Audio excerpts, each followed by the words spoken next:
Yes dear student, अब आप ये एग्जाम्पल ऑफ एक्सरसाइज 8.2। तो बेटा इसमें एक रिमार्क है पेज नंबर 176 पे, वो आपने बड़े ध्यान से देखना है। उस रिमार्क्स को आपने पढ़ना है, रीड करना है। पेज नंबर 176 पे वो क्या कहता है कि ये जो साइन ए कोस बी टेंजेंट बी, इसका मतलब साइन ए का मतलब साइन इंटू ए नहीं होता, ये कभी मल्टीप्लाई नहीं होते बेटा, ये रॉन्ग है, ये गलत है। ये sine A tangent B cot R cosecant A, ये एक्यूट एंगल होते हैं, ये मल्टीप्लाई नहीं होते कभी भी। तो इस रिमार्क के अंदर पेज नंबर 176 में यही बात बताई गई है, तो आप इस बात का ध्यान रखेंगे, उस रिमार्क को ध्यान से पढ़े। ये कभी प्रोडक्ट नहीं होते। क्यों ये बात मैं इसलिए कह रहा हूं, कई बच्चे आगे क्या करते हैं कि इक्वल आके उनको काट देते हैं। मैं बताऊंगा वो कहां गलती करते हैं, लेकिन वो ऐसा नहीं लिखना, वहां एक लाइन लिखनी है जो मैं आप लिखवाऊंगा। तो आपने ध्यान रखना, ये कभी भी ये रिमार्क है, जो ये रिमार्क पेज नंबर 176 पे आपकी मैथ में एक्सरसाइज 8.2 से पहले उसको आपने ध्यान से पढ़ना है। तो ये कभी भी मल्टीप्लाई नहीं होते बेटा, ये वो रिमार्क ध्यान से पढ़ना। तो अब आते हैं, हम बात करते हैं एग्जाम्पल नंबर 6 की। तो एग्जाम्पल नंबर 6 में एक्यूट एंगल दे रखा है, ए बी दे रखा है, तो हमें बीसी बतानी है। तो बेटा बीसी बतानी है हमें। अब जो चीज ये दे रखी है ए बी और हमें बीसी बतानी है, हमें ये देखेंगे क्या रेशो बन गई है। तो देखिए एक बार, हमें जो चीज बतानी है, जो साइड बतानी है वो ऊपर लिख लो, और जो दे रखे हो नीचे आपकी मर्जी है। वैसे तो कोई रेशो बना लो, ट्रिग्नोमेट्रिक रेशो आपके पास ये फार्मूला रहा, सब बन जाएगी, कोई दिक्कत नहीं है। अब ये एक्यूट एंगल है 30, इसकी अपोजिट साइड क्या होगी, परपेंडिकुलर। ये क्या हो गया बेस, ये क्या हो गया हाइपोटेन्यूज। अगर दो साइड दी होती राइट एंगल ट्रायंगल में, तो हम पाइथागोरस से यूज करके निकाल लेते हो। तो आपको पता ही है, मैंने फार्मूले लिखे हैं पहले की वीडियो में, जितने भी हैं सब में फार्मूले लिखे, आपको याद होने चाहिए। हाइपोटेन्यूज निकालने का, बेस निकालने का, परपेंडिकुलर निकालने का, ये लिखे हैं बेटा मैंने सारे। तो इसमें ऐसा नहीं है, इसमें तो केवल एक साइड दी है, तो इसमें हमारे ये पूरी हेल्प करेगा। ये पंडित बद्री प्रसाद हर हर बोले, sine cos tangent cosecant secant cot, ये। तो इसमें देखिए बीसी निकालनी है, बीसी अपॉन ए बी दे रखी है, ये बन गया। तो इज इक्वल टू, आप ये भी कर सकते हो ए बी अपॉन बीसी, ये भी कर सकते हो, कोई दिक्कत नहीं है। ये परपेंडिकुलर है, ये बेस है, ये हाइपोटेन्यूज है। तो मैंने क्या किया, बेस अपॉन परपेंडिकुलर क्या होता है, बेस अपॉन परपेंडिकुलर कोट होता है, कोट 30, ठीक है ना। कोट 30 हो गया हमारे पास ये, ठीक है ना भाई, cot 30।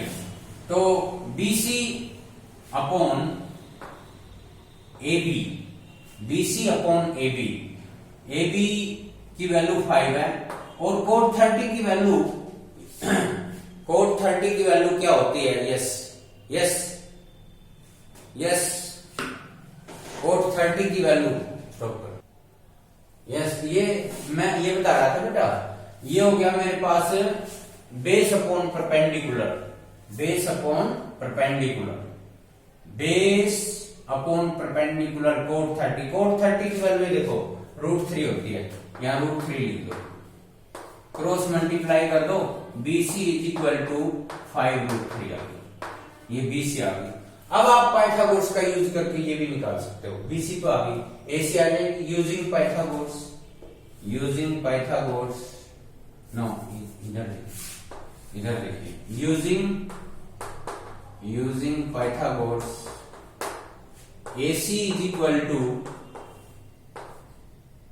BC square plus AB square, AC is equal to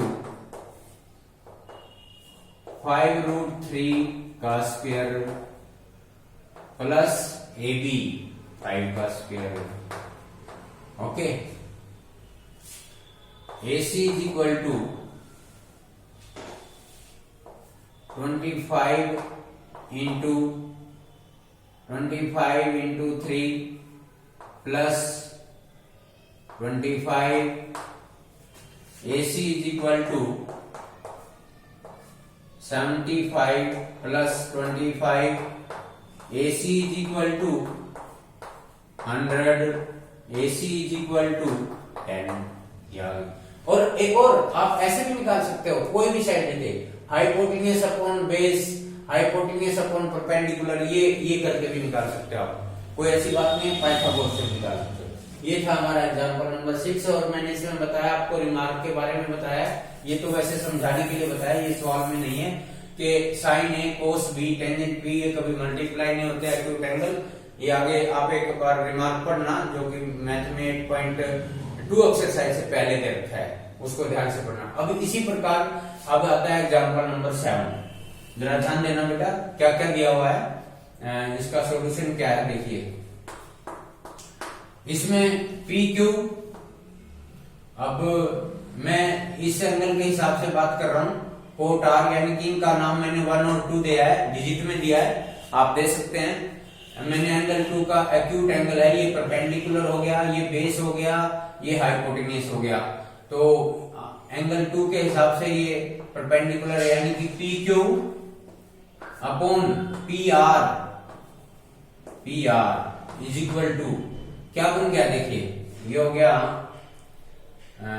P Q upon P R is equal to 3/6, it is 1/2। और आप देखिए परपेंडिकुलर अपॉन हाइपोटेन्यूज क्या होता है, इधर देखिए perpendicular upon hypotenuse sine R बन गया, क्यों एक्यूट एंगल इसके हिसाब से हुआ ना, ये साइन एक्यूट एंगल आर है इसके हिसाब से हुआ ना, परपेंडिकुलर अपॉन हाइपोटेन्यूज वो क्या होता है साइन इज इक्वल टू 1/2। अब साइन के अंदर 1/2 कितने डिग्री की वैल्यू होती है, साइन 1/2 कितने डिग्री की वैल्यू होती है देखिए आप। यस मैं ये बता रहा था बेटा एग्जांपल नंबर 7 में एंगल के बारे में बता रहा था, तो P Q upon P R is equal to 1/2 आगे आपको पता चल गया। और P Q upon P R acute angle according acute angle R perpendicular upon hypotenuse, देखिए परपेंडिकुलर हाइपोटेन्यूज किसके इक्वल होता है साइन, तो ये साइन आर क्योंकि एक्यूट एंगल आर है इज इक्वल टू, और sine R is equal to 1/2 sine में कितने डिग्री की वैल्यू होती है 1/2 साइन 30 ये होती है। अब वो जो मैंने रिमार्क बताया ना ये अब काम आएगा, कई बच्चे क्या करते हैं इसको ऐसे काट देते हैं, ऐसे कटता नहीं बेटा, कभी जब काटोगे नंबर कट जाएगा आपका। ये जो रिमार्क है ना ये इसी बात को दर्शाता है, ये हमेशा काटते तो प्रोडक्ट में है, जब मल्टीप्लाई हो ना जब कटते हैं, तो ये sine R is equal to sine, इसके लिए एक लाइन है मैं लिखता हूं, आप ध्यान देना प्लीज, इस लाइन पे ध्यान देना। When trigonometry ratio, trigonometry short में लिख रहा हूं, मेट्री ratio are equal then acute angle also equal, ये होता है रूल इक्वल, ये ध्यान रखना है। Therefore angle R is equal to 30 degree or you can say that angle 2 is equal to 30 degree। मैंने एंगल R का नाम यहाँ 2 लिया ना, तो मेरे पास अब एंगल 1 आराम से आ जाएगा।